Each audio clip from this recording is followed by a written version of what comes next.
Assalamualaikum warahmatullahi wabarakatuh. Bismillahirrahmanirrahim. Babun nahyi an rafil basori ilas sama inda du'a fis sholah. Babun nahyi, babnya larangan, an rafil basor, dari mengangkat penglihatan, mengangkat pandangan, ilas sama, ke arah atas, ke arah langit, inda doa, ketika doa, fis sholati, di dalam sholat. Jadi bab ini menjelaskan tentang larangan mengangkat pandangan ke arah atas ketika doa di waktu sholat.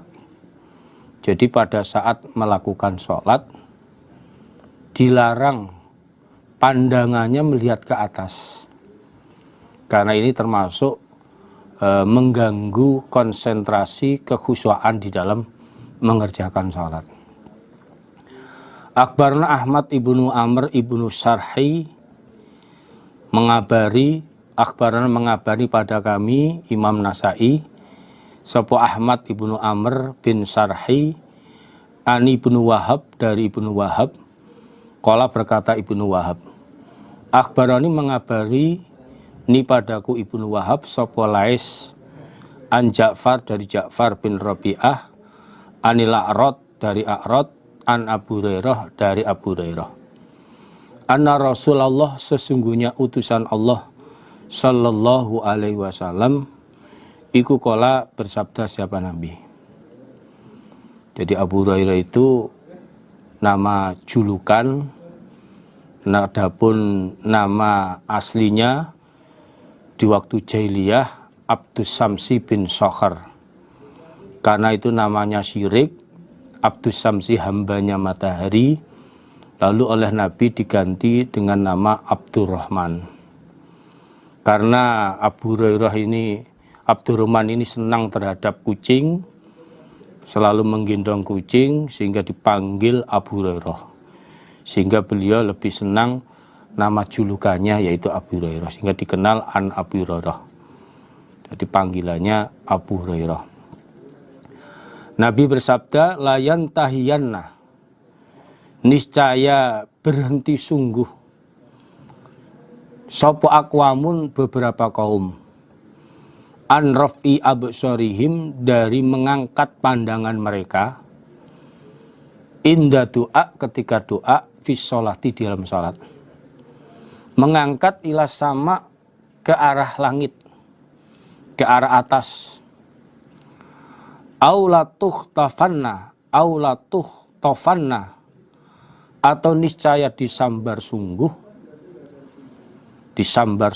opo absaruhum, beberapa penglihatan mereka, pandangan mereka.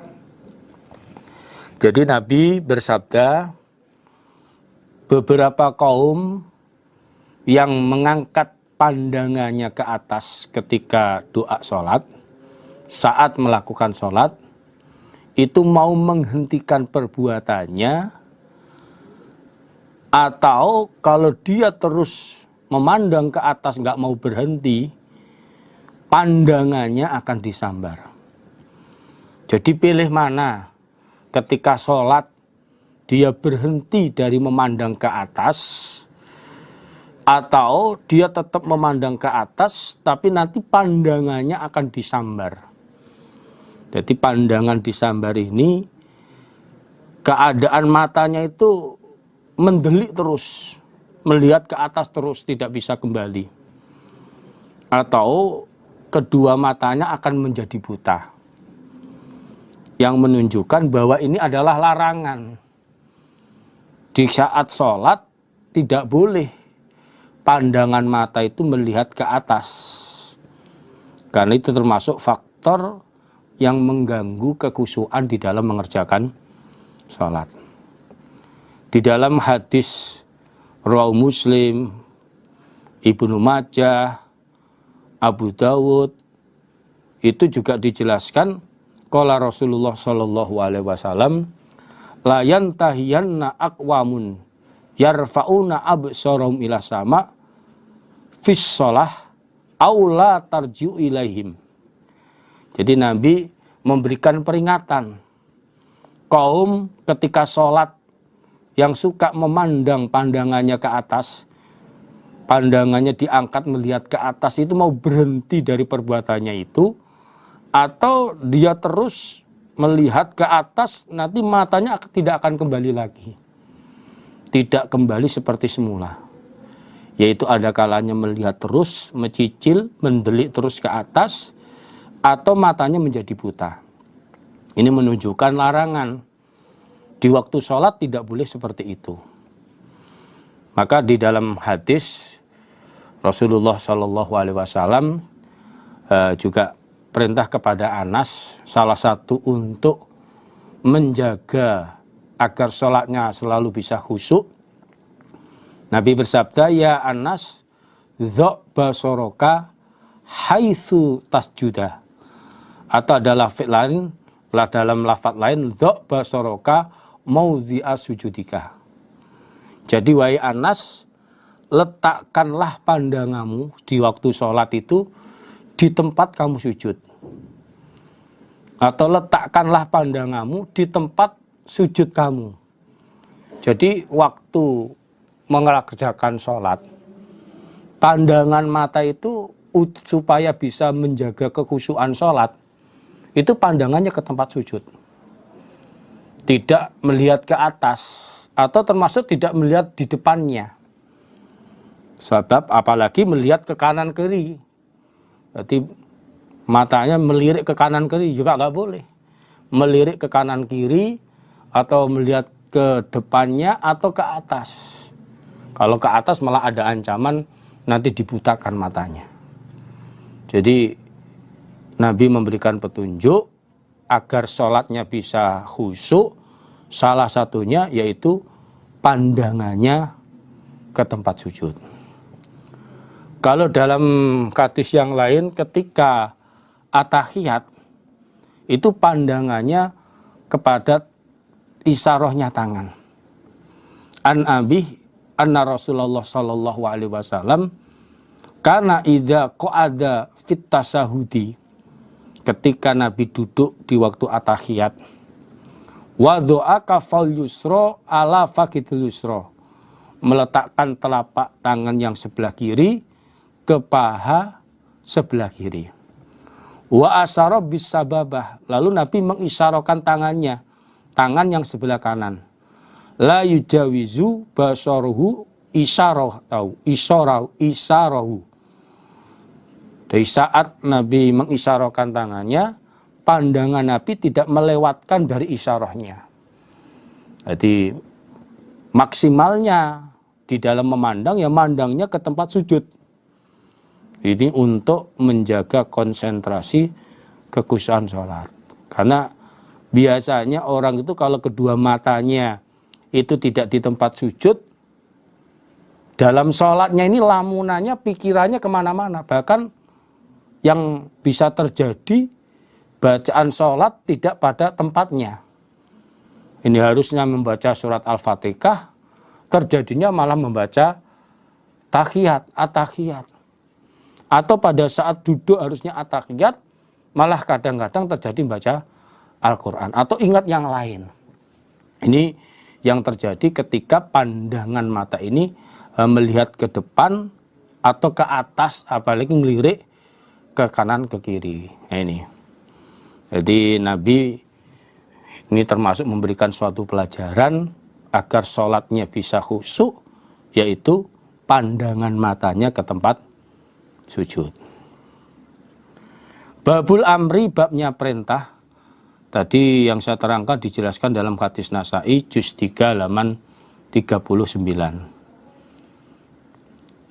Babul amri, babnya perintah bis sholati, dengan membaca sholawat, mendoakan rahmat ala Nabi, atas Nabi Shallallahu Alaihi Wasallam.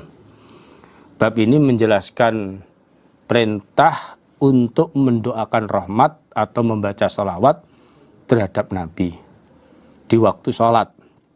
Itu tepatnya pada saat at-tahiyat.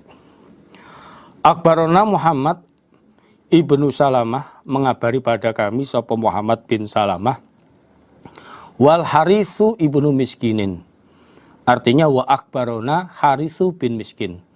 Juga mengabari kepada kami sapa Haris ibnu Miskin. Qiraatan dengan bacaan ali atas Haris. Jadi Haris salah satu gurunya Imam Nasai ada dua, Muhammad bin Salamah dengan Haris bin Miskin. Wa ana sedangkan aku iku asma'u mendengar aku.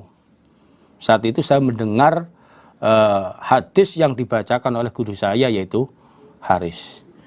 Walaftu sedangkan lafaz hadis, redaksi hadisnya lau miliknya Haris. Ani Ibnu Qasim dari Ibnu Qasim qala berkata Ibnu Qasim. Hadasani bercerita nih padaku sapa Malikun Malik an-Nu'aim dari Nu'aim bin Abdillah Al-Mujammir anna Muhammad ibnu Abdillah bin Zaid Al-Ansori, orang Ansor, penduduk asli Madinah. Wa Abdullah sedangkan Abdullah ini adalah bapaknya Muhammad. Ini jumlah mu'taridah di kurung tutup kurung buka. Abdullah bapaknya Muhammad bin Zaid iku alladzi orang urida yang diperlihatkan dia, artinya bermimpi an-nida pada azan. Bis sholati dengan sholat. Kurung tutup. Iku akbarau mengabari siapa Muhammad hu pada Nu'aim bin Abdillah. An Abi Mas'ud Al-Ansori. Anau sesungguhnya Abi Mas'ud, Abdullah bin Abi Mas'ud. Iku kola berkata siapa Abi Mas'ud. Jadi Nu'aim bin Abdillah ini menjelaskan bahwa Muhammad bin Abdillah bin Zaid Al-Ansari dia mengabari hadis kepadanya dari Abi Mas'ud. Terus Nu'aim menjelaskan bahwa bapaknya Muhammad Abdullah bin Zaid itu adalah orang yang bermimpi adzan sholat. Di waktu tidurnya dia bermimpi diajari adzan sholat. Sehingga yang sekarang termasuk yang dipraktekkan adzan sekarang termasuk dari impiannya Abdullah bin Zaid. Juga diperkuat oleh impiannya Umar bin Khattab. Abi Mas'ud beliau bersabda, beliau berkata, atana datangna pada kami sapa Rasulullah sallallahu alaihi wasallam fi majlisi Sa'ad ibn Ubadah, di dalam tempat duduknya Sa'ad bin Ubadah. Jadi Abi Mas'ud bercerita suatu ketika Rasulullah sallallahu alaihi wasallam datang ke tempat duduknya Sa'ad bin Ubadah. Jadi tempat duduk membahas tentang ilmu, tentang agama. Pada saat itu faqala maka bertanya lahu kepada Nabi sapa Basir bin Sa'ad. Pada saat itu Basir bin Sa'ad bertanya kepada Nabi.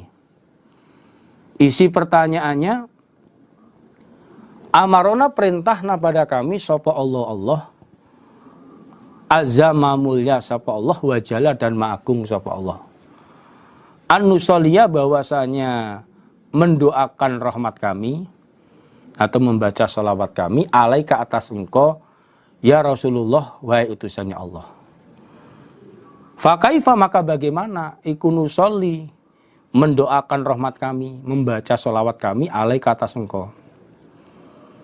Jadi pada saat di tempat duduknya Sa'ad bin Ubadah, Basir bin Sa'ad bertanya kepada Nabi. Nabi, Allah telah perintah kepada kami di dalam Al-Quran untuk mendoakan rahmat kepada engkau. Yaitu firman Allah dalam surat Ahzab ayat 56 yang isinya innallaha wa malaikatahu yusholluna ala nabi. Perintahnya Allah, ya ayyuhalladzina amanu shollu alaihi wa sallimu taslima. Ini Nabi, Allah perintah seperti itu. Lah bagaimana caranya kami mendoakan rahmat, membaca sholat kepada engkau wahai Rasulullah. Bagaimana? Jadi Basir bertanya seperti itu kepada Nabi. Ternyata fasakata, maka diam sapa Rasulullah sallallahu alaihi wasallam. Hatta tamannaina, sehingga berangan-angan kami, annahu, sesungguhnya Basir, iku lam yas'alhu, tidak bertanya siapa Basir hu pada Nabi. Ternyata Nabi ditanya seperti itu, beliau diam. Sampai kaminya ini Abi Mas'ud, sampai kami Abi Mas'ud berangan-angan. Alangkah baiknya ini Basir nggak bertanya kepada Nabi. Karena pertanyaan Basir menjadikan Nabi susah. Atau Nabi marah. Jadi Nabi melihat keadaan Nabi diam itu, Nabi nggak mau menjawab. Menyusahkan Nabi. Ini menjadikan Nabi sulit untuk menjawab. Ini menurut angan-angan saya Abi Mas'ud. Karena melihat Nabi ditanya, diam, nggak langsung menjawab. Tapi ternyata sumakola, kemudian bersabda siapa Nabi? Kulu, berkatalah kalian, Allahumma sholli ala Muhammad wa ala ali Muhammad kama shallaita ala ali Ibrahim wa barik ala Muhammad wa ala ali Muhammad kama barakta ala ali Ibrahim fil alamin innaka Hamidum Majid.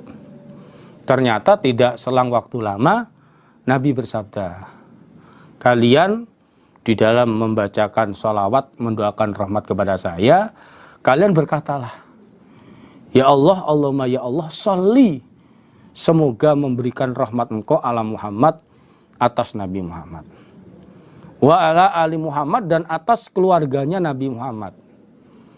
Kama sholaita, sebagaimana telah memberikan rahmat engkau ala ali Ibrahim, atas keluarganya Nabi Ibrahim. Wa barik, dan semoga memberikan barokah, memberikan berkah engkau ala Muhammad, atas Nabi Muhammad.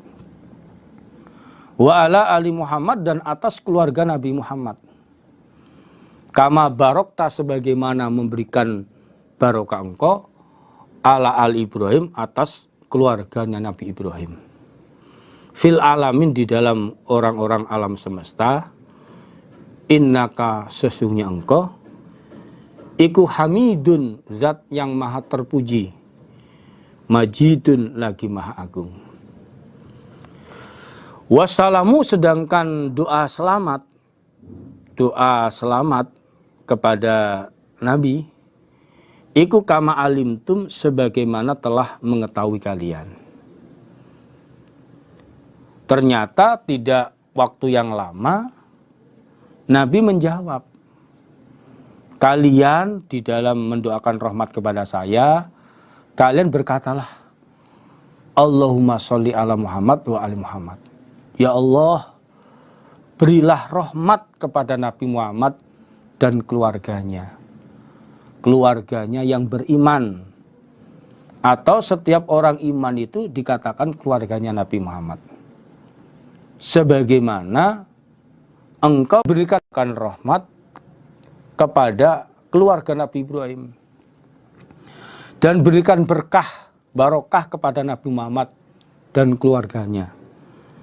Sebagaimana engkau telah memberikan barokah kepada keluarga Nabi Ibrahim di dalam orang-orang alam semesta. Karena engkau adalah zat yang maha terpuji, lagi maha agung.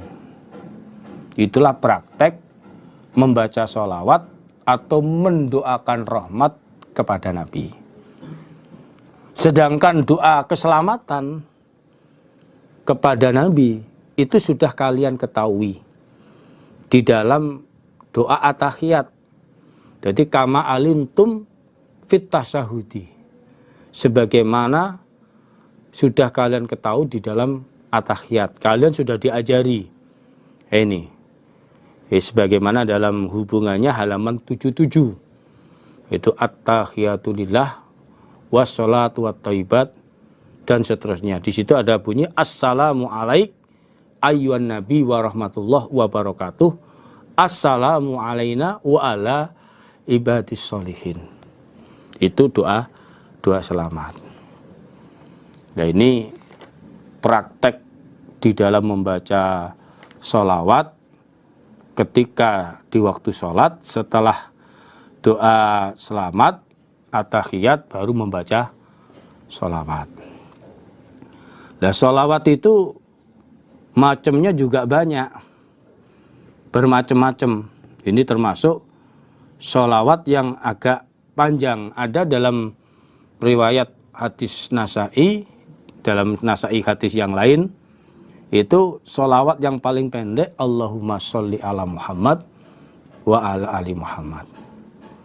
Karena sholat terutama zuhur, asar, maghrib, isya itu ada 2 at-tahiyat, 2 duduk. Maka untuk membedakan at-tahiyat awal dan akhir, ketika at-tahiyat awal, pada saat at-tahiyat awal, sholawatnya yang pendek, Allahumma sholli ala Muhammad wa ali Muhammad. Sedangkan at-tahiyat akhir yang panjang sebagaimana doa sholawat ini, itu sampai innaka hamidum majid, yaitu untuk membedakan antara at-tahiyat awal dan at-tahiyat akhir. Jadi at-tahiyat awal lebih pendek, sedangkan at-tahiyat akhir lebih panjang. Babu ta'awudzi, babnya minta perlindungan fis sholati, di dalam sholat.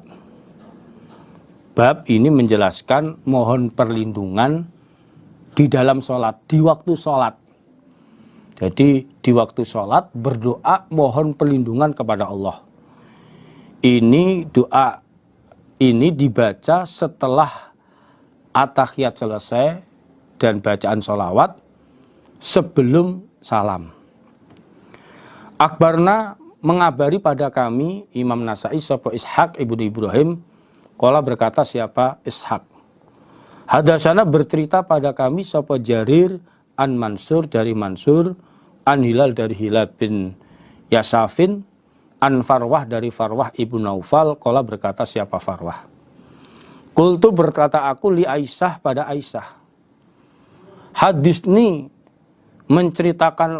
menceritakanlah engkau ni padaku bisain dengan suatu hadis doa, karena yang telah ada sapa Rasulullah sallallahu alaihi wasallam iku yada'u berdoa siapa Nabi bi dengan sesuatu itu fi sholati, di dalam sholatnya Nabi. Jadi Farwah bin Naufal ini bertanya kepada istri Nabi Aisyah, wahai Ibu Aisyah, tolong saya diceritakan sesuatu doa hadis yang Rasulullah Shallallahu Alaihi Wasallam berdoa pada sesuatu tersebut di waktu sholatnya. Jadi tolong saya dikasih doa yang dibaca Nabi ketika sholat. Faqalat, maka menjawab siapa Aisyah, na'am ya. Ya, saya ceritakan kamu. Yaitu karena ada sapa Rasulullah sallallahu alaihi wasallam yaqulu, berdoa siapa Nabi. Ini prakteknya setelah at-tahiyat dan sholawat sebelum salam. Allahumma ya Allah, ini sesungguhnya aku. A'udzu, mohon perlindungan aku bika kepada engkau. Min syarima, dari jeleknya apa-apa, amil tu yang telah berbuat aku, yang telah mengamalkan aku. Wa min syarima, dan dari jeleknya apa-apa, apa-apa artinya suatu kewajiban, lam amal yang belum mengamalkan aku, belum mengerjakan aku. Doanya, ya Allah, aku mohon perlindungan kepada engkau dari amalan jelek yang aku kerjakan. Jangan sampai amal jelek yang sudah aku kerjakan, dosa-dosa, pelanggaran, kesalahan berakibat jelek kepada saya. Dan juga aku mohon perlindungan dari akibat jelek aku meninggalkan kewajiban-kewajiban. Jadi jangan sampai aku meninggalkan kewajiban yang harusnya kewajiban itu aku kerjakan. Aku ketinggalkan menjadi dosa, jangan sampai itu berakibat jelek. Jadi min syarri ma amiltu wa min syarri ma lam a'mal, maksudnya min syarri ma fa'altu minas sayyi'at wa ma taraktu minal hasanah. Jadi jangan sampai kejelekan yang aku kerjakan berakibat jelek, dan juga jangan sampai aku meninggalkan kebaikan berupa kewajiban-kewajiban yang harusnya saya laksanakan berakibat jelek. Misalnya punya kewajiban sambung mengaji yang sudah jadi kewajiban, ternyata meninggalkan kewajiban itu dosa, kesalahan, karena kewajiban harus dikerjakan. Dan jangan sampai aku meninggalkan kewajiban yang harus saya kerjakan berakibat jelek kepada saya. Nau'un akhar, macam yang lain. Artinya macam yang lain dari doa perlindungan yang dibaca setelah at-tahiyat dan sholawat sebelum salam. Jadi sini juga ada sunnah dari Nabi. Maka kita usaha untuk bisa melaksanakan sunnahnya Nabi. Jadi setelah at-tahiyat dan sholawat sebelum salam ya kita baca ini. Tapi nggak wajib. Ini boleh setelah sholawat langsung salam ya boleh. Tapi alangkah baiknya kita bisa mengerjakan sunnahnya Nabi. Bol-bolnya yang pendek tadi. Allahumma inni a'udzubika min syarri ma amiltu wa min syarri ma lam a'mal. Karena pada kenyataannya kita ini nggak lepas dari melakukan perbuatan salah. Ini sering kali kita berbuat salah, jangan sampai salah itu berakibat jelek kepada kita. Dan juga kita sering kali juga meninggalkan kewajiban yang harus kita lakukan. Maka ketika kita meninggalkan kewajiban yang kita lakukan yang itu berakibat dosa, jangan sampai berakibat jelek kepada kita. Sehingga Allah memberikan pelindungan, Allah mengingatkan kita dalam kewajiban kita usaha bisa melaksanakannya, dalam kejelekan kita usaha untuk menghindarinya. Akhbarona Amr ibn Utsman, mengabari pada kami sapa Amr bin Utsman, qala berkata Amr, hadasana bercerita pada kami sapa abi bapakku Amr yaitu Utsman, an Su'aib an Zuhri, qala berkata siapa Zuhri, akhbarani mengabari ini padaku sapa Urwah bin Zubair, isinya kabar anna Aisyah atasnya Aisyah iku akhbarathu mengabari siapa Aisyah hu pada Urwah. Urwah bin Zubair ini masih keponakannya Aisyah dari anak adiknya yaitu Asma. Anna Rasulullah sesungguhnya utusan Allah Shallallahu Alaihi Wasallam iku kana ada siapa Nabi siapa Rasul yad'u ono iku yad'u berdoa siapa Rasul fis sholati di dalam sholat. Jadi Aisyah mengabari kepada Urwah bahwa Nabi di waktu sholat berdoa. Itu prakteknya setelah at-tahiyat dan sholawat sebelum salam. Allahumma ya Allah, ini sesungguhnya aku. A'udzu mohon perlindungan aku bika kepada engkau. Min adzabil qabr dari siksaan kuburan. Ya Allah, aku mohon perlindungan kepada engkau dari siksaan kuburan.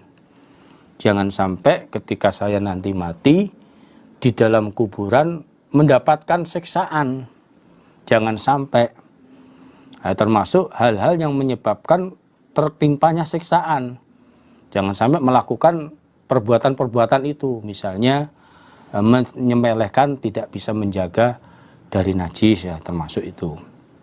Jadi intinya ketika saya mati di dalam kuburan jangan sampai tertimpa siksaan. Wa'udzu dan mohon perlindungan aku bika kepada engkau min fitnatil masihid dajjal dari fitnahnya pendelajah dajjal. Dan aku juga mohon perlindungan kepada Engkau ya Allah dari fitnah, ujian yang berakibat fitnah, berakibat jelek dari penjelajah Dajjal. Karena nanti di akhir zaman muncullah Dajjal. Ini muncullah Dajjal menjelajah ke seluruh dunia, mencari pengikut-pengikutnya, orang-orang kafir dan orang-orang munafik. Nah, termasuk orang iman ada ujian dari Dajjal ini. Karena Dajjal besok hari kiamat mengaku-ngaku sebagai Tuhan. Bahkan bisa mematikan dan menghidupkan. Allah memberikan kekuasaan kepada Dajjal, mampu mematikan lalu dihidupkan kembali. Cuma hanya sekali. Ini. Juga Dajjal membawa surga dan neraka. Membawa minuman dan roti. Jangan sampai salah ketika ada ujian dari Dajjal itu. Karena ketika meminum minumannya Dajjal, rotinya Dajjal, karena waktu itu keadaan lapar dan haus, ini menjadikan penyebab masuk neraka. Atau jangan salah milih. Karena masuk ke surganya Dajjal itu masuk ke nerakanya Allah, masuk ke nerakanya Dajjal berarti masuk kepada surganya Allah. Dalam beberapa cerita hadis itu termasuk Nabi Khidir, ada yang menjelaskan riwayat itu sampai dibunuh oleh Dajjal terus dihidupkan kembali. Tapi Nabi Khidir mantep, yakin, tidak percaya bahwa Dajjal itu sebagai Tuhan. Ini. Ya, kita sebagai orang iman minta perlindungan ini jangan sampai kita kena fitnahnya, kena pengaruhnya Dajjal. Salah dalam memilih ujian tersebut. Nah, walaupun andai kata kita nggak menjumpai masa zaman hidupnya Dajjal, di dalam beberapa hadis juga dijelaskan bahwa Dajjal itu sebelum terjadinya muncul itu banyak pengikut. Termasuk orang-orang yang berbohong. Orang-orang yang suka berbohong itu termasuk pengikut Dajjal. Minimal kita dengan doa ini jangan sampai kita kena pengaruh dari kebohongan-kebohongan, dari pengaruh-pengaruh pengikutnya Dajjal. Orang-orang yang bohong mengajak pada kesesatan.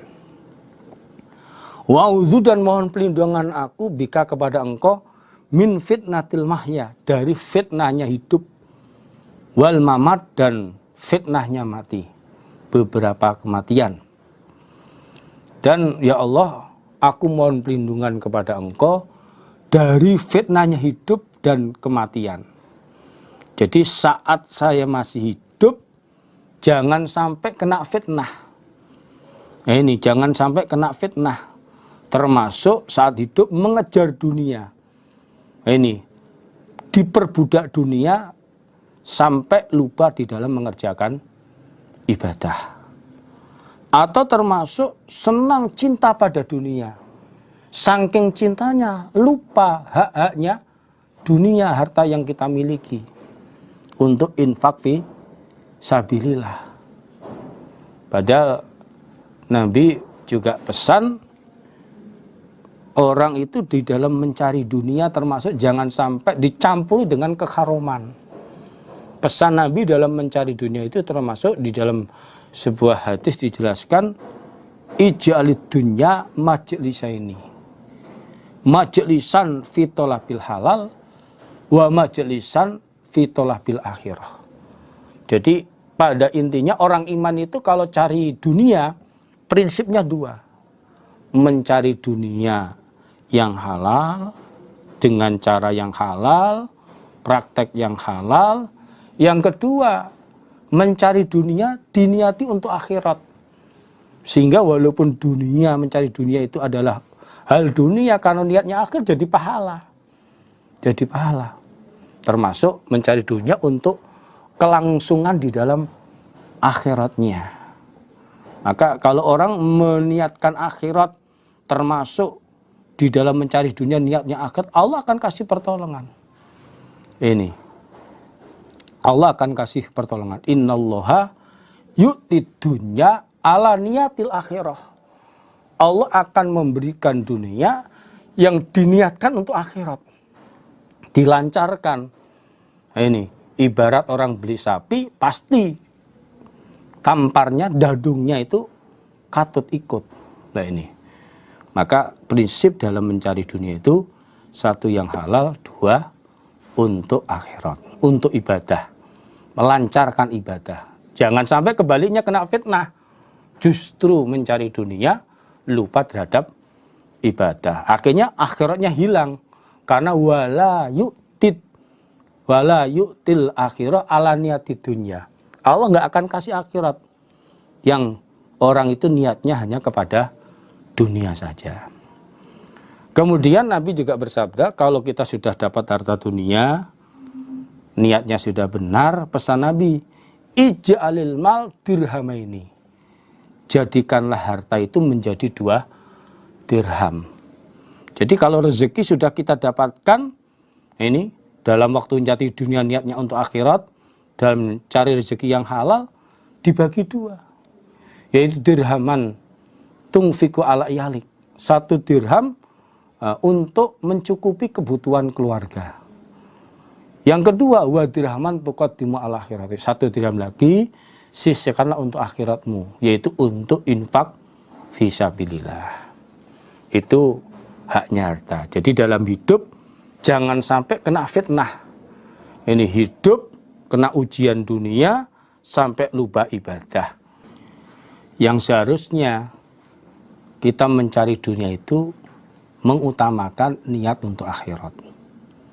Karena hidup itu kalau ketika kita sudah mati, dunia yang kita kumpulkan semuanya kita tinggalkan. Tidak ada yang kita bawa. Maka salah satu juga di dalam hadis diterangkan, wa'mal lidunyaka ka'annaka ta'isu abada wa'mal li akhiratika ka'annaka tamutu ghoda.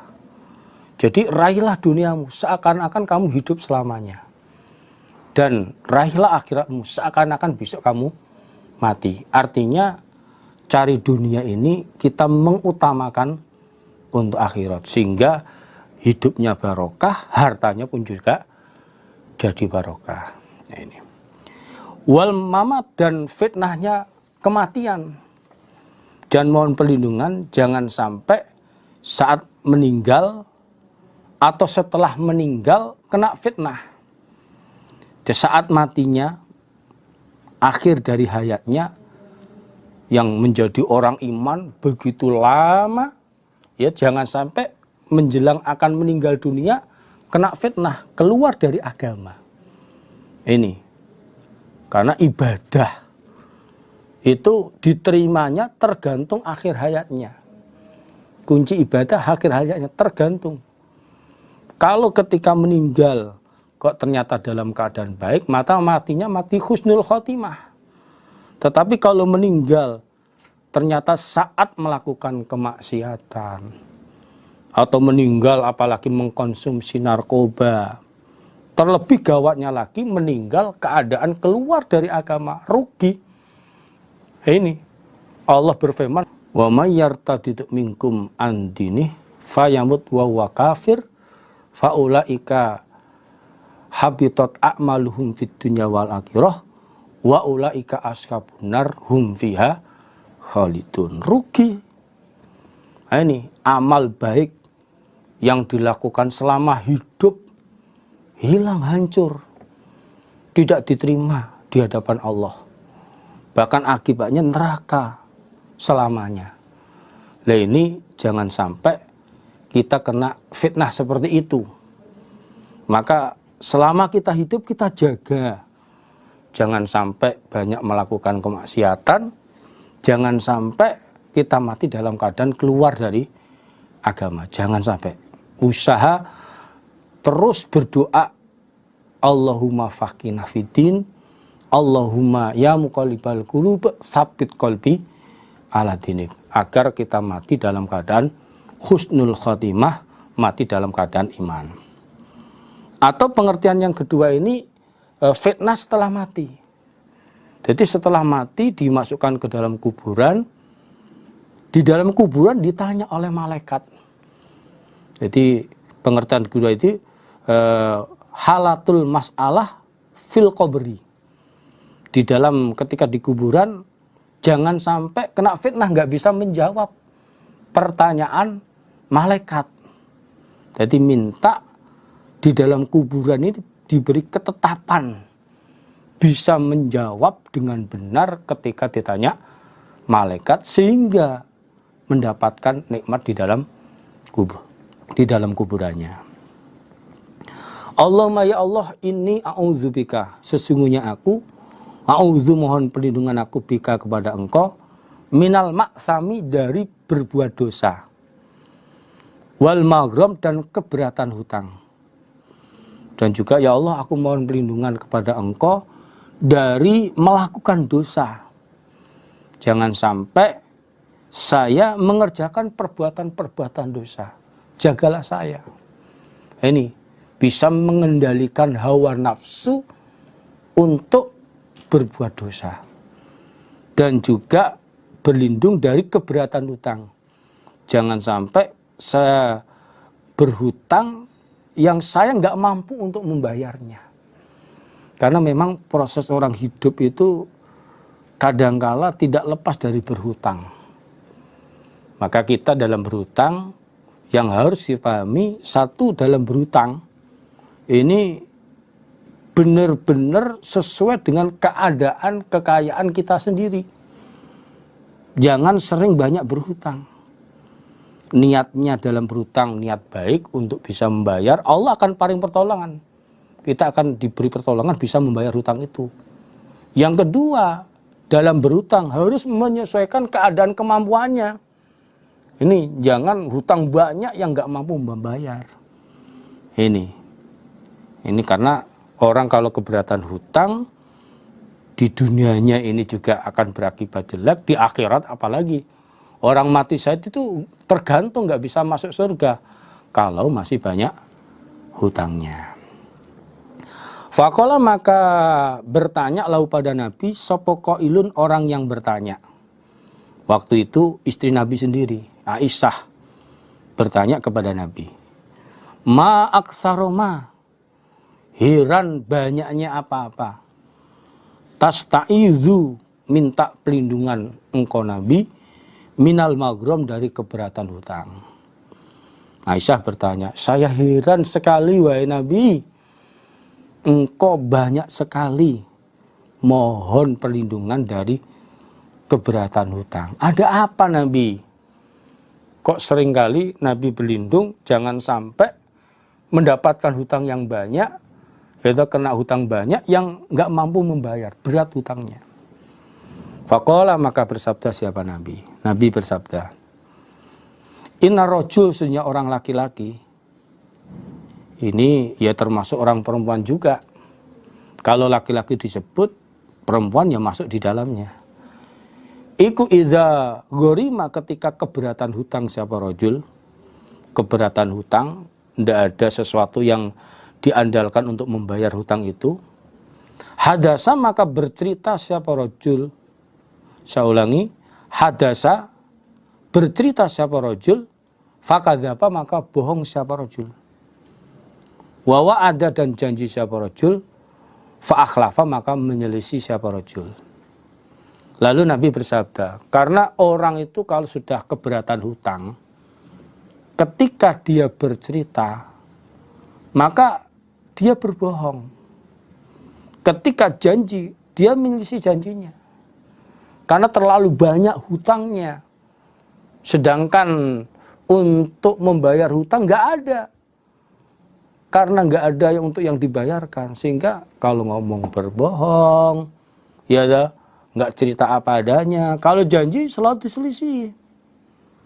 Maka dari itu, memang tidak dipungkiri hidup itu kadang-kadang tidak lepas juga minta bantuan hutang kepada orang lain. Dalam berhutang, ya harus ada yang dijaga nih. Tuntunan Nabi juga begitu. Orang berhutang itu menyesuaikan dengan kemampuan harta yang dimiliki. Ini jangan sampai berlebihan, terlalu banyak. Ini maunya pengen dapat untung banyak, misalnya bisnis, tapi hutangnya banyak. Saking banyaknya malah melebihi dari harta miliknya. Ini jangan sampai. Ya sesuai dengan kemampuan yang dimiliki itu, untuk ukuran bisa membayarnya. Dan paling penting niatnya memang gak menipu, niat untuk membayar. Allah akan kasih pertolongan. Termasuk ada beberapa doa agar bagi kita misalnya yang mendapatkan tanggungan berat banyak utangnya, dalam hadis Tirmidzi juga ada doa Allah makfini bihalalik an Allah makfini bihalik an harmik wa ghnina biman an mansiwak. Jadi berilah saya rezeki yang halal, jauh dari rezeki yang haram. Berilah kecukupan pada saya yang tidak menggantungkan kepada orang lain. Itu doa itu ketika umpama besarnya hutang kita seperti gunung Sirin, Allah akan membayar. Atau hadis yang lain, doa Allahumma malikal mulki tu'til mulka man tasya wa tanzilul man tasya wa tu'izzu man tasya wa tudzillu man tasya biyadikal khair innaka ala kulli syai'in qadir. Rahmanat. Doa pelajaran Nabi kepada sahabat Abu Jabal. Jadi sahabat Mu'ad bin Jabal.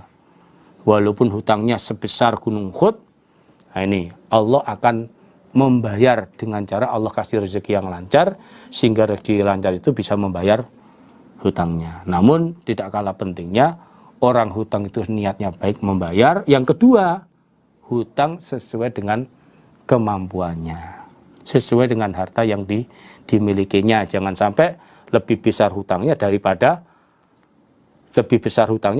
harta miliknya. Jangan sampai. Nah ini babu mauzi'il yadaini, bab tempatnya kedua tangan indah salam, ketika salam. Jadi bab ini menjelaskan posisi kedua tangan ketika salam. Ini pada saat duduk atahiyat lalu uluk salam, ini posisi benar letaknya di mana. Akhbarna menghabarina pada kami sapa Amr ibnu Ali qala hadatsana Abu Nu'aim an Mis'ar, dari Mis'ar bercerita kepada kami sapa Abu Nu'aim dari Mis'ar an Ubaidillah, dari Ubaidillah ibnu Qibtiyah, orang Qibti daerah Mesir. Qala berkata siapa Ubaidillah, sami itu yaqulu berkata siapa Jabir, kuna ada kami iku ida sholai, Nabi di belakang Nabi sallallahu alaihi wasallam. Kulna maka berkata kami, assalamualaikum, assalamualaikum. Malih dan dari kirinya Mis'ar. Jadi Jabir bin Samurah dia bercerita bahwa kami ikut sholat makmum di belakang Nabi. Lalu kami mengucapkan salam, assalamualaikum, assalamualaikum. Saat itu kami menggerakkan tangan kami.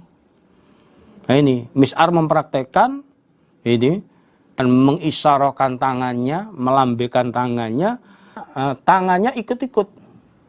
Tangannya ikut-ikut, menggerakkan.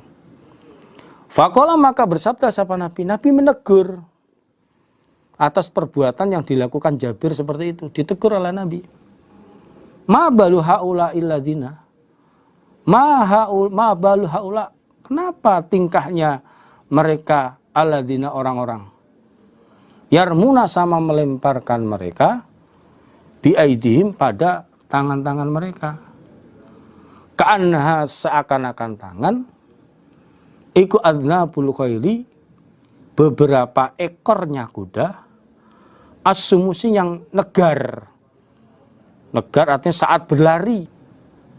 Lalu Nabi menegur, mengingatkan, kenapa mereka keluar atau sedang berlari kencang? Apa tangannya ikut-ikut?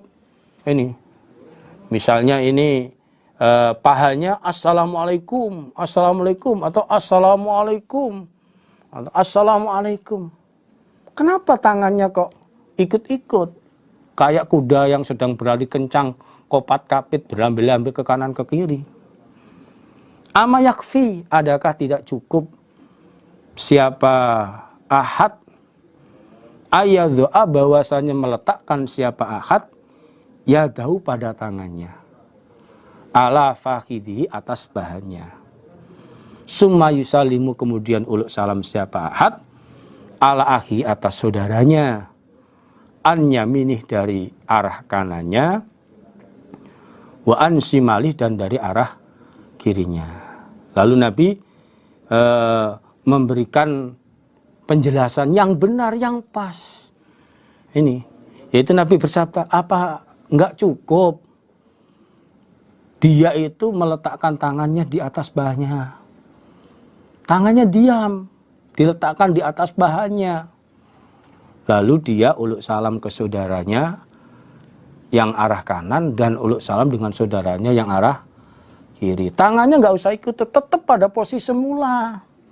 Ini yang tangan kiri diletakkan di atas bahannya, tangan kanannya juga diletakkan di pahannya. Nggak usah ikut-ikut, tetap posisinya. Nah, ini. Kemudian uluk salam ke kanan, uluk salam ke kiri. Nah, ini Nabi memberikan pelajaran seperti itu. Jadi dalam salam ya jangan sampai tangan itu keluar dari posisi, tidak pada posisinya. Kaifa bagaimana, opo assalamu ucapan salam, ala shimal atas arah kiri. Jadi bab ini menjelaskan bagaimana lafadz ucapan salam sebelah kiri. Ini, walaupun dijelaskan sebelah kiri, maksudnya juga sebelah kanan dan sebelah kiri. Lafadz redaksi salamnya itu bagaimana? Akhbarna Qutaibah, mengabari pada kami Imam Nasa'i sapa Qutaibah, qala berkata Qutaibah, hadasana bercerita pada kami sapa Abdul Aziz, yakni yang dimaksud Qutaibah, Abdul Aziz itu adalah Ad-Darwadi, bangsa Darwadi, Ad-Darawardi. An Amr ibnu Yahya dari Amr bin Yahya, an Muhammad dari Muhammad bin Yahya bin Habban. An Ami dari pamannya Muhammad dari jalur bapak. Jadi saudara laki-laki dari bapaknya Muhammad yang bernama Wasi' ibni Habban. Wasi' ibnu Habban. Qala berkata siapa Wasi'? Qultu berkata aku li Ibnu Umar pada Ibnu Umar, Abdullah bin Umar. Akbirni mengabarilah engkau Ibnu Umar, ni padaku Wasi', an sholati Rasulillah, tentang sholatnya utusannya Allah sallallahu alaihi wasallam. Kaifa bagaimana, iku kanat ada pas sholatnya Nabi, sholatnya Rasul. Jadi Wasi' paman dari Muhammad bin Yahya bertanya kepada sahabat Ibnu Umar, kabarilah saya tentang praktek sholatnya Nabi. Nabi itu, Rasul dalam mengerjakan sholat itu bagaimana?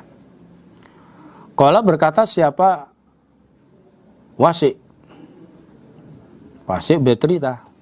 Fadzakaro maka menceritakan siapa Ibnu Umar at-takbiro pada takbir. Pada waktu itu dalam awal Ibnu Umar mempraktekkan, mengabari tentang sholatnya Nabi, bahwa Nabi itu praktek dalam sholatnya itu diawali dengan takbiratul ikhram dulu. Takbiratul ikhram mengangkat tangan. Ini pada prinsipnya sholat ini begitu. Jadi awal sholat ini saat masuk sholat harus diawali dengan takbiratul ikhram. Termasuk kalau menjumpai imam posisi sujud, ini tidak langsung main sujud langsung, enggak. Tidak hanya sekedar mengucapkan takbir saja, tapi takbiratul ikhram namanya pembukaan. Takbir sambil mengangkat kedua tangan.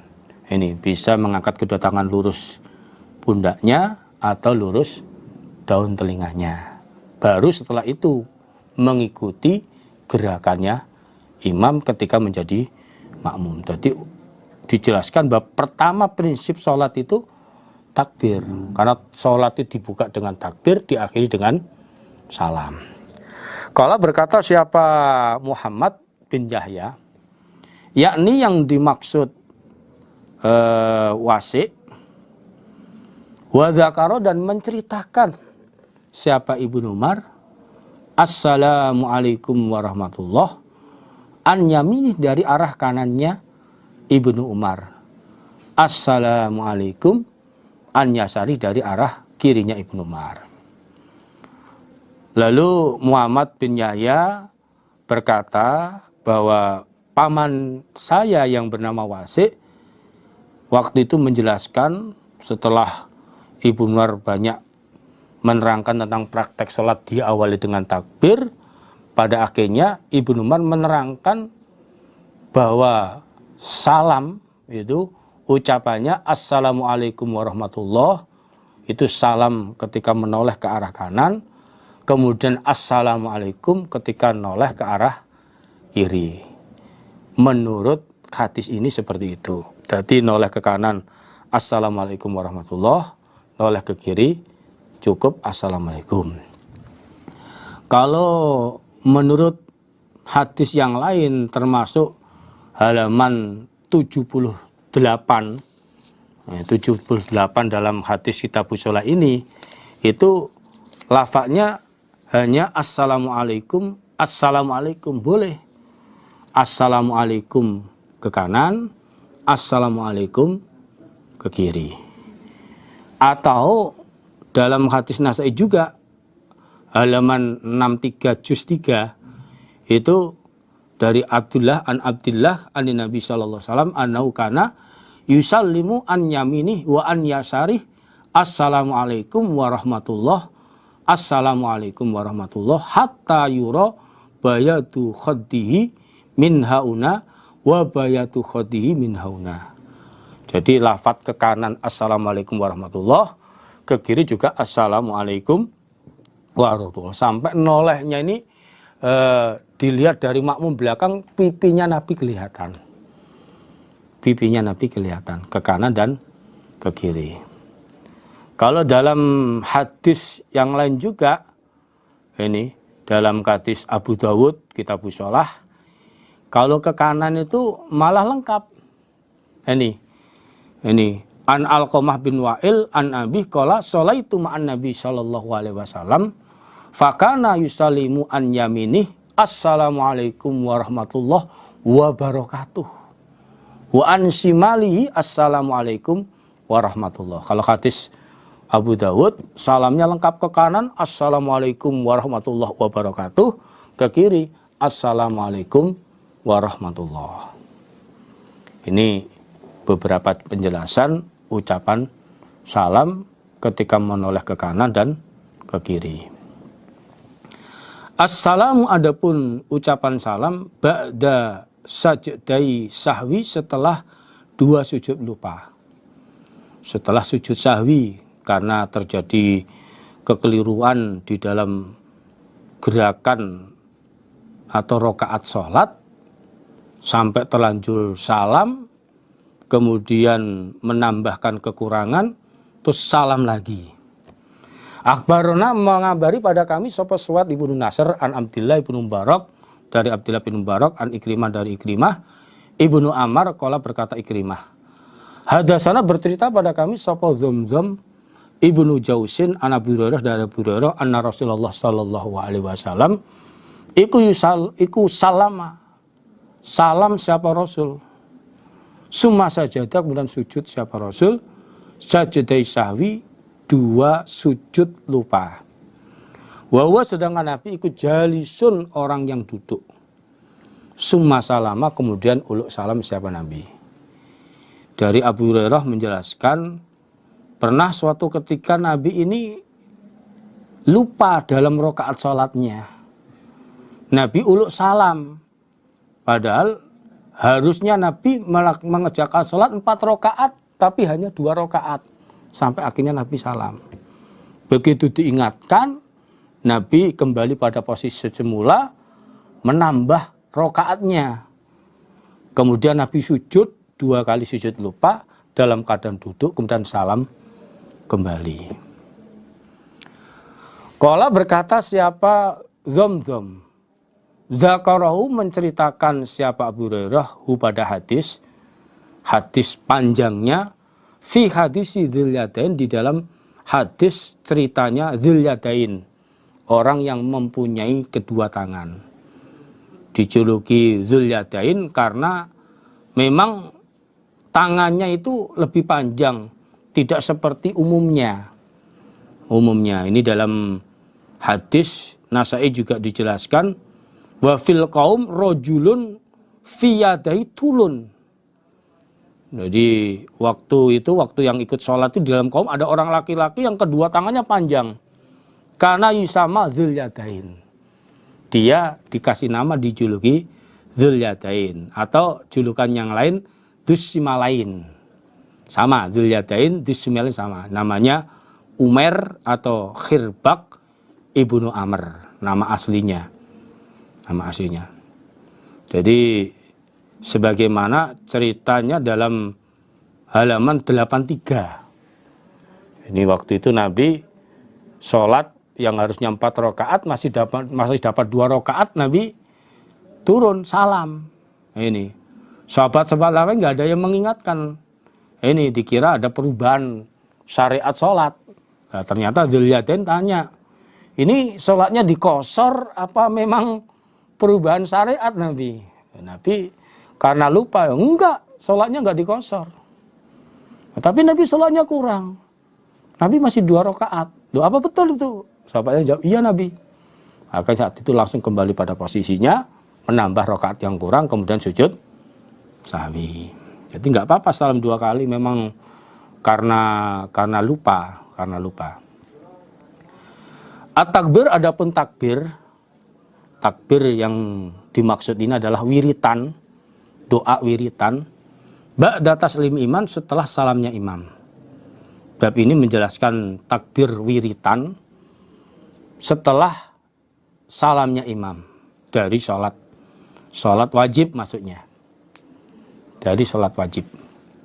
Akbarna mengabari pada kami Imam Nasai sapa Bishr ibnu Khalid al-Askari, qala berkata siapa Bishr, hadasana bercerita pada kami sapa Yahya bin Adam an Sufyan dari Sufyan ibnu Uyainah an Amr dari Amr bin Dinar an Abi Ma'badin dari Abi Ma'bad an Ibnu Abbas dari Ibnu Abbas, qala berkata Ibnu Abbas, innama kuntu, sesungguhnya ada aku, iku alamu mengetahui aku, ingkidoa sholati Rasulillah, pada bubarnya sholatnya utusannya Allah Sallallahu Alaihi Wasallam, sholat wajib yang dilakukan Nabi, bitakbiri, dengan takbir.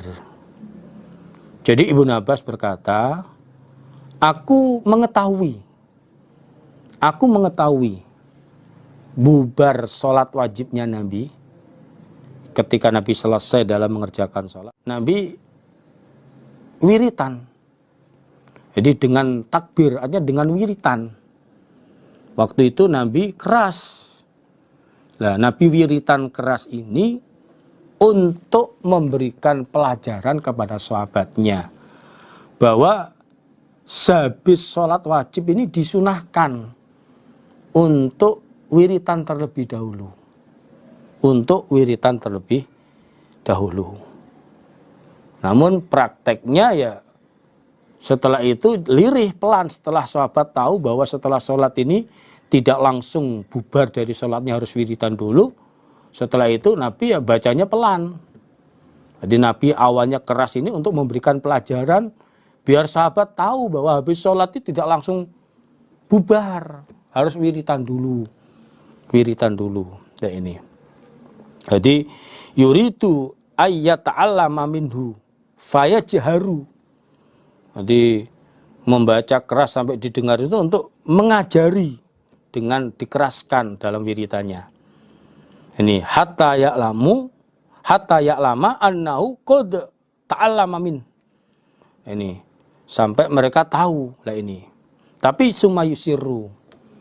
Setelah itu, setelah sahabat tahu bahwa setelah habis sholat wajib ada wiritan, setelah itu Nabi membacanya ya pelan, tidak keras. Ini tidak keras. Ini habis wiritan kan itu berarti menyanjung kepada Allah. Kesempatan ya bisa kita luangkan untuk berdoa. Doa karena setelah sholat ini termasuk waktu yang mustajab. Orang habis mengerjakan sholat wajib, baca wiritan, meluangkan doa. Karena waktu itu waktu yang mustajab. Karena ada kata menjalankan waktu mustajab, kesempatan kita gunakan untuk doa. Nah ini. Apalagi dengan wiritan, pujian-pujian terlebih dahulu. Nah ini. Umpama habis wiritan bubar ya pas. Tapi karena ini waktu yang mustajab, ya kita luangkan. Jangan hanya sekedar wiritan saja. Karena apalagi posisi sekarang banyak orang sibuk. Lah kapan lagi mau doa? Malamnya apalagi capek, nggak biasa doa malam. Habis sholat wajib ya kita kesempatan itu. Habis wiritan kita luangkan untuk berdoa. Babul istighfari, babnya membaca istighfar. Ba'da taslim, setelah salam. Babnya membaca istighfar setelah salam. Dan ini termasuk praktek-praktek wiritannya. Akhbarona, mengabari pada kami sapa Mahmud ibnu Khalid. Qala hadasana, berkata siapa Mahmud, hadasana bercerita pada kami sapa Walid an Abi Amr, dari Abi Amr. Al-Auza'i, telah berkata siapa Abi Amr, hadasani bercerita padaku sapa Sadat, nama julukannya Abu Ammar. Ana Aba Asma Ar-Rahabi, hadasahu, bercerita siapa Abu Asma hu pada Abu Ammar. Anausnya Abu Asma ikut sami'a mendengar Thauban pada Thauban maula Rasulillah, mantan budaknya utusannya Allah sallallahu alaihi wasallam. Iku yuhadisu, bercerita siapa Thauban, anna Rasulullah, senya utusannya Allah sallallahu alaihi wasallam, iku karena ada siapa Rasul, idang sorofa, ketika bubar siapa Rasul, min sholati, dari sholat wajibnya Rasul. Jadi Nabi ketika bubar dari mengerjakan sholat wajibnya, istaghfaro, maka minta ampun siapa Rasul, salasan 3 kali, dibaca 3 kali, baca istighfar 3 kali. Bisa yang pendek, astaghfirullah, astaghfirullah, astaghfirullah. Aku ada yang sedang, astaghfirullahalladzi la ilaha illa wal hayyul qayyum, atau wal hayyal qayyuma wa atubu ilaih. Kalau yang paling panjang ya baca istighfar Allahumma anta rabbi. Ini baca istighfarnya diulang 3 kali. Wa qala, dan berdoa siapa Nabi, Allahumma antas salam wa minkas salam tabarakta ya dzal jalali wal ikram. Ini salah satu beberapa contoh wiritannya. Allahumma ya Allah, anta engkau iku assalam, dat yang maha selamat. Engkau zat yang maha selamat dari cacat, dari kekurangan. Atau assalam, dat yang menyelamatkan. Allah dat yang menyelamatkan. Wa minka, dan dari engkau Allah, assalamu, keselamatan. Keselamatan dari engkau Allah. Tabarokta, maha barokah engkau. Banyak kebaikannya, pahalanya, manfaatnya. Termasuk zikir menyebut nama Allah. Ya dzal jalali wa izzat, yang mempunyai keagungan, wal ikram, dan kemuliaan. Ini salah satu wiritan sehabis sholat wajib. Ya kita manfaatkan ini kesempatan tersebut setelah wajib baca wiritan terlebih dahulu. Naun akhor, macam yang lain, minal qaul, dari ucapan, indang qidha isolah, ketika selesainya sholat. Macam yang lain dari ucapan wiritan ketika selesai dalam mengerjakan sholat. Akhbarna, mengabari pada kami Imam Nasa'i sapa Muhammad ibnu Mansur an Sufyan, dari Sufyan, qala Sufyan, Sami itu mendengar aku hu pada hadis min Abdah ibnu Abi Lubabah. Wa sami itu, dan mendengar aku hu pada hadis min Abdul Malik ibnu Ayan. Mendengar aku Sufyan hu pada hadis min Abdul Malik bin Ayan. Jadi Sufyan ini gurunya ada 2, Abdah dengan Abdul Malik. Kilahuma, kedua-duanya gurunya Sufyan, Abdah dan Abdul Malik, sami'ahu, mendengar siapa kilahuma hu pada hadis min Warad, dari Warad. Yaitu Katibil Mughirah, juru tulisnya Mughirah bin Syu'bah. Qala, berkata siapa Warad. dari kedua gurunya merucut pada satu guru, kakek gurunya Warad. Kataba kirim surat sapa Muawiyah ila Mughirah bin Syu'bah. Mughirah bin Syu'bah. Akbirni mengabarilah engkau Mughirah ni padaku Muawiyah bisaiin dengan sesuatu hadis sami tahu yang telah mendengar engkau pada sesuatu hadis min Rasulillah dari utusannya Allah Shallallahu Alaihi Wasallam. Jadi Warad bercerita suatu ketika Muawiyah ini kirim surat kepada Mughirah bin Syu'bah yang dalam isi surat itu kabarilah saya tentang suatu hadis yang sudah engkau dengar dari Rasulullah, dari Nabi. Faqala maka berkata siapa Mughirah membalas suratnya yang ditulis oleh Warad, karena Warad sebagai juru tulisnya. Karena ada sapa Rasulullah Shallallahu Alaihi Wasallam iku idza qadha ketika menyelesaikan sabda Nabi as-salat pada salat wajib, ketika Nabi selesai dalam mengerjakan salat wajib, qala maka berdoa siapa Nabi, la ilaha illallah wahdahu la syarikalah lahul mulku wa lahul hamdu wa huwa ala kulli syai'in qadir. Allahumma la mani'a lima a'taita wa la mu'tiya lima mana'ta wa la yang fa'udzal jad minkal jad. La ilaha tidak ada Tuhan yang wajib disembah illallah kecuali Allah. Tuhan yang wajib disembah hanya Allah. Jangan nyembah yang lain. Wahdahu dengan esanya Allah, hanya kepada Allah saja. La syarika tidak ada yang menyamai lahu pada Allah.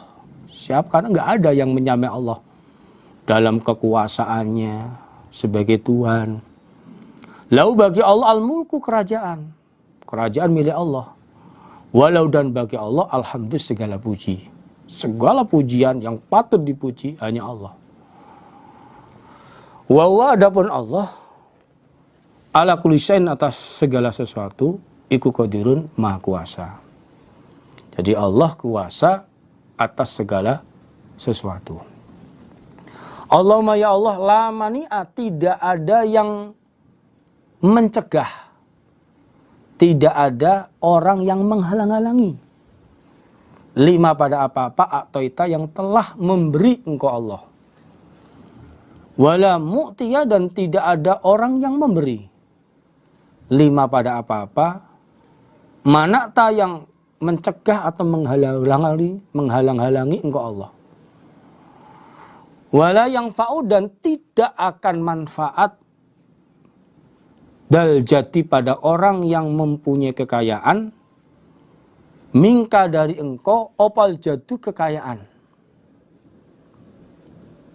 Ya Allah, tidak ada seorang pun yang bisa menghalang-halangi, yang bisa mencegah pada sesuatu yang engkau berikan.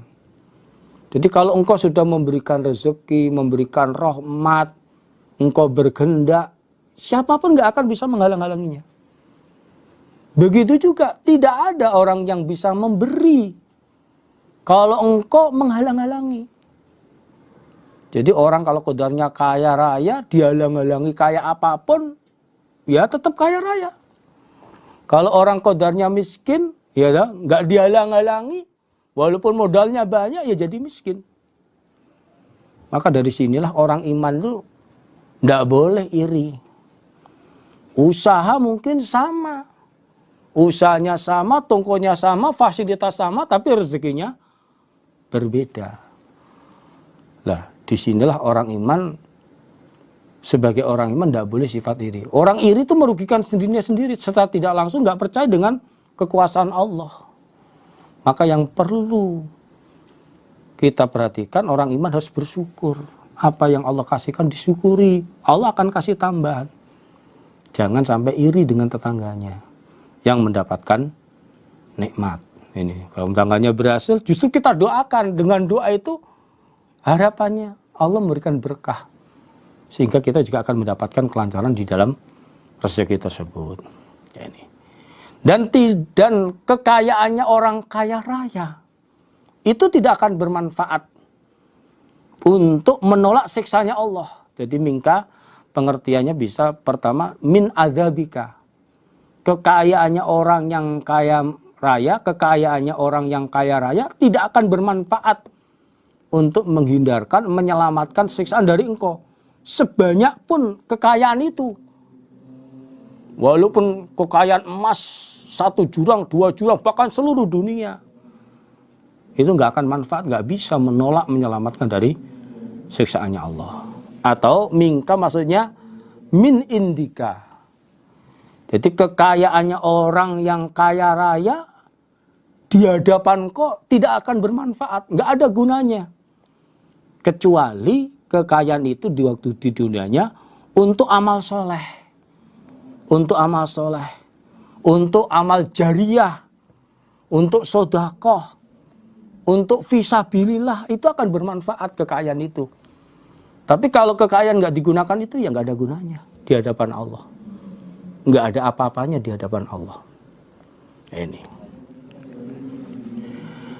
Adadu tasbih, hitungannya tasbih, mensucikan kepada Allah. Ba'da taslim, setelahnya salam. Hadis ini menjelaskan berapa hitungan atau jumlah di dalam membaca tasbih mensucikan kepada Allah setelah salam. Ini juga beberapa macam yang lain dalam masalah wiritan. Akbarona Yahya menceritakan pada kali Imam Nasai sapa Yahya bin Habib bin Arabi, kalau berkata siapa Yahya, hadasana bercerita pada kami sapa Muhammad an Atok dari Atok bin Sa'ib an Abi dari bapaknya Atok yaitu Sa'ib. An Abdullah bin Amr, qala berkata siapa Abdullah bin Amr. Qala bersabda sapa Rasulullah utusan Allah sallallahu alaihi wasallam. Khallatani, 2 perkara. La yuksihima, tidak menjaga. Artinya tidak menghafalkan dan merutinkan, mengekalkan. Hima pada kedua perkara, sapa rajulun, seorang laki-laki, muslimun yang Islam. Ila kecuali dakhalahu, masuk siapa rajul al jannata pada surga. Wa uma keduanya, kedua perkara itu yasirun mudah. Mudah dibaca, mudah diucapkan. Namun waman dan orang ya'malu yang mengamalkan dia bima dengan kedua perkara iku qalilun, sedikit. Jadi Rasulullah Shallallahu alaihi wasallam beliau bersabda, ada 2 perkara ketika seorang laki-laki yang Islam menghafalkan dan membacanya dengan rutin, maka dia masuk ke dalam surga. Misal itu praktek suatu perkara yang bisa melancarkan orang masuk ke dalam surga. Ini. Dan kedua perkara itu mudah untuk diucapkan, dibaca. Namun sedikit yang mampu bisa mengamalkannya, mempraktekannya. Qala berkata siapa? Abdillah. Qala bersabda sapa Rasulullah sallallahu alaihi wasallam. Yang pertama as-shalawatul khams. Salat 5 waktu. Iku yusabiku, membaca tasbih mensucikan sapa adukum, salah satu kalian, fi dzuburi kulli sholatin, di dalam belakangnya setiap sholat. Setiap sholat 5 waktu itu. Selesai sholat wajib. Asron 10 kali. Wa yahmadu, dan membaca tahmid, membaca alhamdulillah asron 10 kali. Wa yukabiru, dan membaca takbir siapa ahad Allahu Akbar asron 10 kali. Faiya, maka kalimat yang diucapkan jumlahnya khamsuna wa mi'atun, 150 kali filisan, di dalam ucapan, di dalam lesan. Ini karena 10 kali 3 kali 5, 10 kali 3 30 dalam setiap sholat, karena 5 waktu berarti kali 5 jadinya 150. Namun wa alfun wa khamsu mi'atin, 1500 fil mizan, dalam timbangan, dilipatkan dalam timbangan amal menjadi 1500. Jadi Nabi bersabda, yang pertama setiap sholat 5 waktu, salah satu kalian membaca tasbih subhanallah 10 kali. Membaca tahmid alhamdulillah 10 kali. Membaca takbir Allah Akbar 10 kali. Yang jumlahnya kalau dibaca dalam sehari semalam sholat 5 waktu, menjadi 150 kali di dalam lesan, di dalam ucapan. Namun dilipat gandakan menjadi 1.500 dalam timbangan amal. Dilipatkan 10. Wa ana dan aku Abdullah iku ra'aitu melihat aku Abdullah Rasulullah pada utusannya Allah sallallahu alaihi wasallam iku yakiduhunna menghitung siapa nabi, bundeli menghitung siapa nabi hunna pada kalimat tersebut biadi dengan tangannya nabi. Jadi saat membaca tasbih, tahmid dan takbir itu Nabi sambil menghitung dengan tangannya. Ini terlebih dalam hadis yang lain, tangan itu akan dimintai pertanggungjawaban. Sampai Nabi juga bersabda kepada para wanita, ini orang-orang iman, alaikunna bit tasbih wa tahlil wa takdis wa akidna bil anamil. Hai kalian perempuan, ketika wiritan baca tasbih, tahlil, takdis, ikatlah dengan beberapa jari kalian. Hitunglah dengan pakai jari. Bisa langsung jari langsung seperti ini atau pakai ruas-ruas jari. Ini. Fa innahuna mas'ulatun mustantiqatun, karena jari jemari itu akan dimintai pertanggungjawabannya. Dan jari itu akan berbicara. Ini wala taufilna fayantasil rahmah. Kamu jangan sampai melupakan itu. Jangan dilupakan. Kalau zikir pakai jari-jari itu. Kalau sampai kalian melupakan, fatansur rahmah, sama dengan lalai dengan rahmatnya Allah. Rahmatnya Allah. Jadi dalam wiritan pakai hitungan jari-jari tangan atau ruas-ruas jari. Dalam hadis yang lain jelaskan dalam menghitungnya itu pakai tangan kanan. Sedangkan tangan kiri itu hanya sekedar menandai saja. Jadi Nabi dalam segala kebaikan itu yang dipakai tangan kanan, bukan tangan kiri. Jadi kalau tangan kiri hanya membantu untuk menandai saja. Dapat 10 ditandai 1 boleh.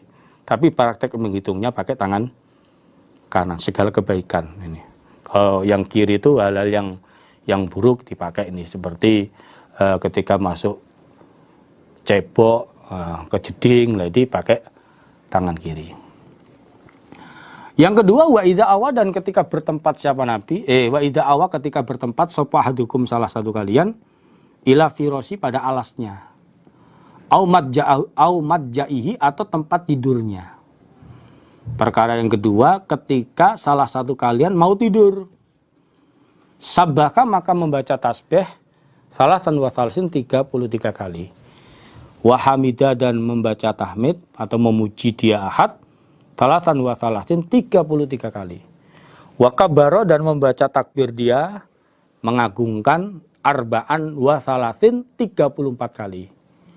Faya maka kalimat iku mi'atun ala lisan, 100 atas lesan. Namun wa alfun 1000 fil mizan di dalam timbangan amal. Jadi yang kedua, ketika salah satu kalian mau tidur, sebelumnya baca tasbih mensucikan Allah 33 kali, membaca tahmid memuji Allah alhamdulillah 33 kali, dan mengagungkan baca takbir 34 kali. Jumlahnya 100 kali dalam lesan, dalam ucapan. Namun dilipatkan 10 menjadi 1000 di dalam timbangan amal. Kala berkata siapa Abdullah? Kala bersabda sapa Rasulullah sallallahu alaihi wasallam. Fa ayyukum maka mana kalian, mana di antara kalian ya malu yang beramal siapa ayu? Artinya andai kata, maksudnya gitu. Fi kulli yaumin di dalam setiap hari, walailatin dan semalam. Alfaini wa khamsami'ati sayi'ah, 2500 kejelekan. maka dosa-dosanya diampuni. Ghufira lahu. Jadi Nabi bersabda, andai kata di antara kalian yang dikodar, andai kata dia dikodar mengerjakan 2.500 kejelekan dalam sehari semalam. Dengan bacaan itu, maka dosa-dosanya diampuni. Maksudnya di sini ada dosa-dosa kecil. Umpama terjadi sampai 2.500 kali perbuatan jelek, dosa-dosa kecil dalam sehari semalam dia lakukan, maka diampunilah dosa-dosanya itu. Kila dikatakan, ada yang bertanya, ya Rasulullah, wahai utusan Allah, wa kaifa, dan bagaimana lanuksihima, tidak bisa menjaga kami hima pada keduanya. Wah, kayaknya gampang Nabi. Bagaimana kami nggak bisa menghitungnya, merutinkannya? Dilihat sepintas itu malah gampang, mudah. Tentunya semua orang bisa melaksanakan. Kok Nabi mengatakan nggak bisa itu kenapa? Faqala, maka bersabda siapa Nabi? Inna syaiton, sesungguhnya setan, yakti akan datang siapa setan ahadakum pada salah satu kalian. Wa huwa, sedangkan akad iku fi sholati, di dalam sholatnya ahad. Wa yaqulu, maka berkata siapa setan, uzkur kada, uzkur kada. Uzkur, ingatlah kamu, kada pada ini. Uzkur, ingatlah kamu, kada pada ini. Wa yati, dan akan datang siapa setan hi pada ahad. Inda manamihi, ketika akan tidurnya ahad. Saat mau tidur. Fayumannihimu, maka menidurkan siapa setan hu pada ahad. Lalu Nabi bersabda, adanya orang sulit untuk merutinkannya. Karena ketika salah satu kalian mengerjakan sholat, waktu sholat, setan datang mengganggu. Mengingatkan sesuatu yang dia lupa. Oh, kamu ingat ini, ingatlah ini. Setan membisik itu, sehingga ketika selesai sholat, ya langsung untuk mendatangi sesuatu yang diingat di waktu sholat. Lupa wiritan, lupa doa dulu. Ini, apalagi sholat dalam keadaan sendiri, tidak berjamaah di masjid. Ini banyak, mungkin nggak banyak doanya rata-rata.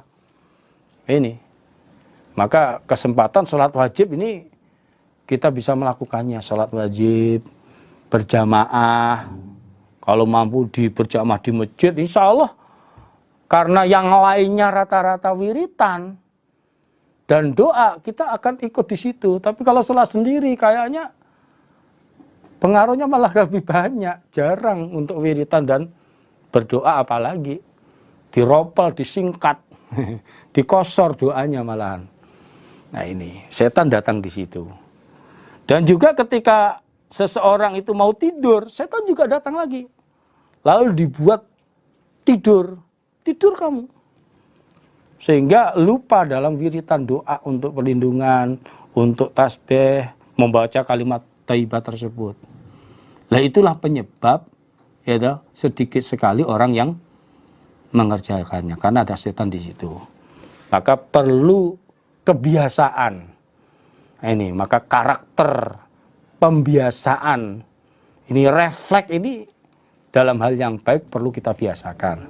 Sehingga ketika habis sholat mau tidur, kita baca doa ini.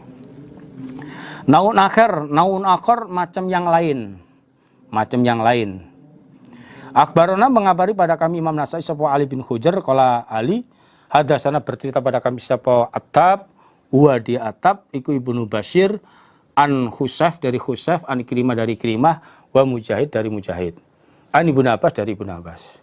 Qala, berkata Ibnu Abbas, Ja'a, datang sapa fuqara, orang-orang fakir muhajir. Ini dalam hadis yang orang-orang fakir dari muhajir. Ila Rasulillah, pada utusannya Allah sallallahu alaihi wasallam. Faqalu, maka berkata mereka, ya Rasulullah, wahai utusannya Allah, innal agniya, aslinya orang-orang kaya, terutama juga penduduk setempat dari orang-orang Ansor, Iku yusoluna, sama mengerjakan sholat mereka, kama nusoli, sebagaimana mengerjakan sholat kami. Wa yasumuna, dan mengerjakan puasa mereka, kama nasumu, sebagaimana mengerjakan puasa kami. Sehingga pahalanya sama-sama banyaknya. Bedanya walau bagi mereka orang yang kaya raya, amwalun, beberapa harta, yatasoddaquna, sama sodakoh mereka, wa yunfikun, dan sama infak mereka. Jadi Ibnu Abbas menceritakan suatu ketika ada orang-orang fakir dari golongan muhajir datang kepada Rasulullah Shallallahu Alaihi Wasallam. Mereka itu minta agar ada peluang pahala lebih besar. Ini mereka melaporkan, mengeluhkan, wahai Rasulullah, orang-orang kaya raya itu mengerjakan sholat, mengerjakan puasa seperti kami. Sehingga pahala mereka juga banyak, sama seperti kami. Namun bedanya mereka punya harta yang mereka gunakan untuk sedekah dan gunakan untuk infak. Sehingga pahala kami ini kalah dengan mereka. Lah, bagaimana caranya kami bisa sama seperti mereka? Ini, karena kami nggak ada uang, nggak ada harta untuk sedekah. Bagaimana Nabi? Biar kami dapat pahala bisa menyusul pahalanya mereka.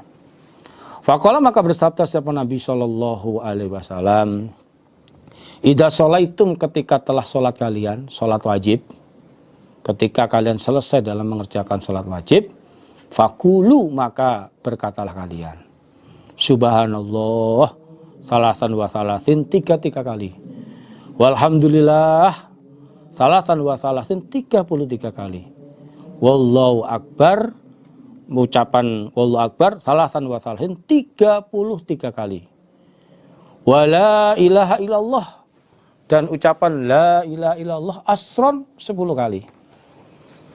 Fa innakum, maka sesungguhnya kalian, ikut tudrikun, akan menyusul kalian, menyusul pahala atau derajat. Bidzalika, dengan demikian itu doa, ucapan kalimat thayyibah tersebut, man, pada orang kaya raya, sabaqakum, yang telah mendahului siapa orang, kum, pada kalian, mendahului pahalanya, derajatnya, karena mereka ahli sedekah. Watas bikun, dan akan mendahului kalian, man, pada orang, ba'dakum, selain kalian, orang-orang yang fakir, yang tidak membaca doa seperti kalian. Akhirnya Nabi memberikan jalan keluar. Kalian ketika selesai dalam mengerjakan sholat wajib, bacalah subhanallah 33 kali. Alhamdulillah 33 kali. Allahu Akbar 33 kali. Dan membaca la ilaha illallah 10 kali. Kalau itu kamu baca, maka kalian akan bisa menyusul pahala derajatnya orang kaya raya yang mereka banyak sedekah, banyak infak. Bisa kalian susul derajat mereka, bisa kalian susul pahala mereka, bisa kalian susul orang kaya raya itu. Dan juga kalian mendahului, menyalip orang-orang selain kalian, orang-orang fakir selain kalian yang tidak membaca doa itu. Ini kelebihannya nih. Namun dalam riwayat hadis Muslim juz 2 halaman 97 oleh seorang perawi namanya Abu Saleh menerangkan, tidak lama kemudian faraja'a fuqara'ul muhajirin ila Rasulillah sallallahu alaihi wasallam. Faqalu sami'a ikhwanuna ahlu amwal bima fa'alna fa fa'alu mislah. Tidak lama kemudian orang-orang muhajir datang kepada Nabi mengeluh, "Lah ini bagaimana Nabi? Saudara kami, orang-orang Ansor yang punya harta kekayaan mendengar doa bacaan-bacaan itu, sehingga mereka mengerjakan juga seperti kami. Walaya kami kesusul lagi, ini bagaimana Nabi? Nah ini, kami kalah. Akhirnya Nabi tetap memberikan kabar gembira. Faqala Rasulullah SAW, dzalika fadlullah yu'tihi may yasha. Itulah kefadlan Allah yang Allah berikan kepada orang yang Allah kehendaki. Oleh Nabi dikasih kabar gembira, ya dakhulul jannah fuqara'ul muslimin qablal aghniya bi khamsina mi'ati amah.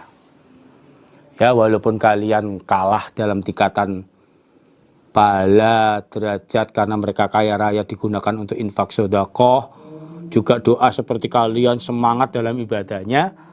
Nah, namun ketahuilah orang fuqara dari orang Islam masuk surga lebih dulu sebelum orang kaya raya dengan jarak 500 tahun.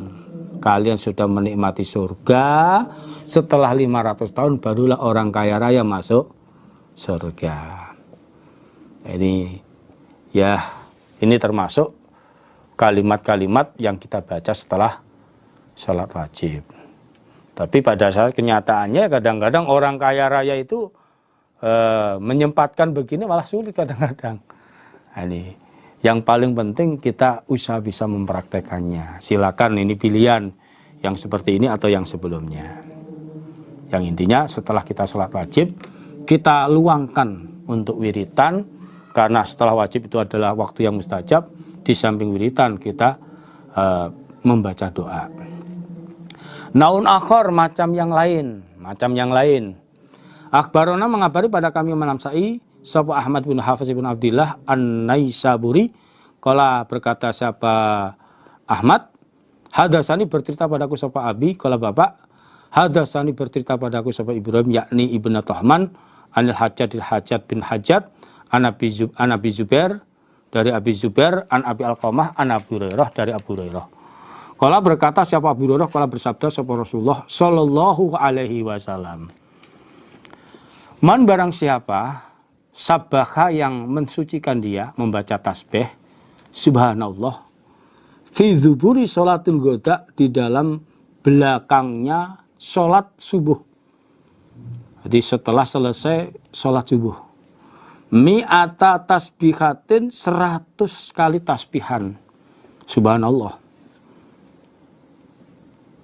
Wahalala, dan membaca tahlil dia mi'ata tahlilatin, 100 kali tahlilan. La ilaha illallah dibaca 100 kali. Gufirat maka diampuni lau bagi orang tersebut apa dzunubu, beberapa dosanya. Walau kanat, walaupun ada apa dosa yang dia lakukan, iku mithla zabatil bar, sebagaimana buihnya lautan.